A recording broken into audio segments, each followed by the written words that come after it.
আটক কালনার প্রাক্তন তৃণমূল বিধায়ক। বেআইনিভাবে সরকারি ত্রাণ মজুতের অভিযোগে আটক করা হলো দেবপ্রসাদ বাগকে। কৌশিক আমাদের প্রতিনিধি আমার সঙ্গে রয়েছেন, এই মুহূর্তে সরাসরি কথা বলবো কৌশিকের সঙ্গে। পালানোর সময় আটক করা হয়েছে প্রাক্তন তৃণমূল বিধায়ককে। গতকাল রাতভর প্রাক্তন বিধায়কের বাড়ি ঘিরে ছিল পুলিশ, কেন্দ্রীয় বাহিনী। পালানোর সময় হাতে নাতে পাকড়াও কালনার প্রাক্তন তৃণমূল বিধায়ক। কৌশিক আমাদের প্রতিনিধি রয়েছেন আমাদের সঙ্গে।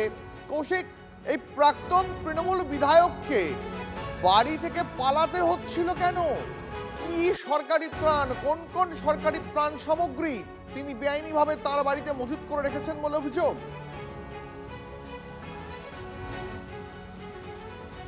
দেখো, যেটা এলাকাবাসীদের অভিযোগ যে তার এই বাড়ি একদম বলা যেতে পারে প্রসাদপ্রম বাড়ি। এই প্রসাদপ্রম বাড়ির নিচে কিন্তু একটি গোডাউন রয়েছে, যে গোডাউনে কিন্তু বিভিন্ন সরকারি মাল রয়েছে, যেখানে ত্রিপল থাকতে পারে বা যেখানে চাল ডাল বা আরও অন্যান্য যে সরকারি সামগ্রী সেগুলো কিন্তু থাকতে পারে।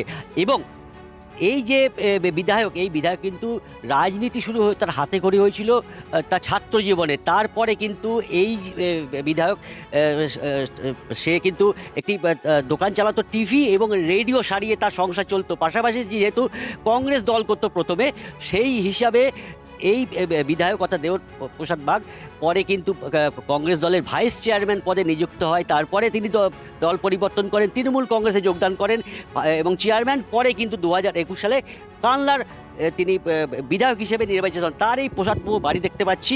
এই বাড়ি কিন্তু যখন তৃণমূলে যোগ দেওয়ার পর তিনি যখন চেয়ারম্যান হয়েছিলেন, তার বাড়িটা একবার দেখা যাক। হ্যাঁ, আমি তার বাড়িটা দেখানোর চেষ্টা করছি। এই যে তার বাড়ি, একদম প্রসাদপ্রম বাড়ি। এখানে কিন্তু এই বাড়িতে অত্যাধুনিক ব্যবস্থা রয়েছে। যেমন দেখতে পাচ্ছি একটি কিন্তু পিউরিফায়ার। এই পিউরিফায়ার কিন্তু পুরো বাড়িতে যেই জল যায়, এমনকি যেটা জানা যাচ্ছে এই জল কিন্তু একদম বাথটুবে যায় এবং এই পরিষ্কার জল দিয়ে বাড়ির সকলে কিন্তু স্নান করে।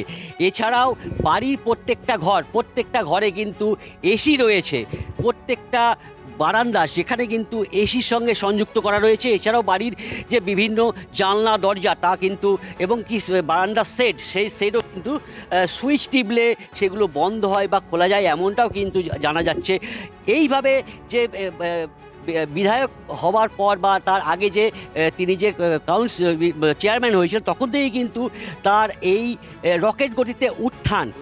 মানুষজনের অভিযোগ, রাতভর নিজের বাড়িতে লুকিয়েছিলেন, তারপরে পালানোর চেষ্টা করছিলেন, কিন্তু শেষ রক্ষা হলো না। ধন্যবাদ। আগে উনি কি করতেন? উনি ছোটখাটো বিজনেস, কিসের? ইলেকট্রিক। তারপরে এই যে তারপরে ও কংগ্রেস থেকে দাঁড়িয়েছিল মনে হয় 2005 কাউন্সিলর।